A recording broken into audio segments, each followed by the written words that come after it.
एक दिन शक्ति एक किन्नर से पूछती है, माँ जी, माँ जी सुनिए ना, ये गांव के दूसरे इलाके में भी तो लोग रहते हैं, तो हम वहाँ क्यों नहीं जाते? हम उनसे अलग क्यों रहते हैं? शक्ति, क्योंकि वो लोग हमारे जैसे नहीं, वो लोग हमें पसंद नहीं करते, इसीलिए हम उनसे अलग रहते हैं। क्यों? वो हमें क्यों पसंद नहीं करते? मुझे एक बार उस इलाके में जाना है। मैं एक बार वहां जाकर घूम कर आऊं। शक्ति, खबरदार, जो तू उस इलाके में कभी भी गई तो अपनी जान नहीं गंवाना चाहती तो उस इलाके में कभी कदम भी नहीं रखेगी, समझी? इतना कहकर वो किन्नर वहां से चली जाती है। शक्ति उस किन्नर की बात सुनकर बहुत रोती है। माँ जी ऐसा कैसे कह सकती है?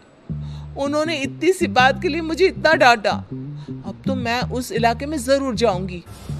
फिर एक दिन शक्ति गांव के दूसरे इलाके में चुपके से जाती है।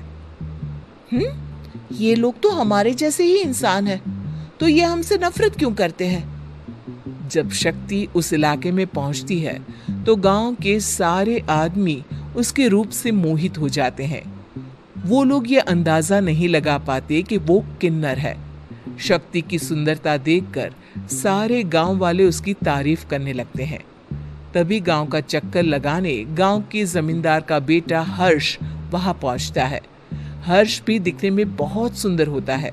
जब हर्ष ने शक्ति को देखा तो वो भी उससे मोहित हो गया, और जब शक्ति की नजर हर्ष पर पड़ी तो वो हर्ष को देखकर मोहित हो गई।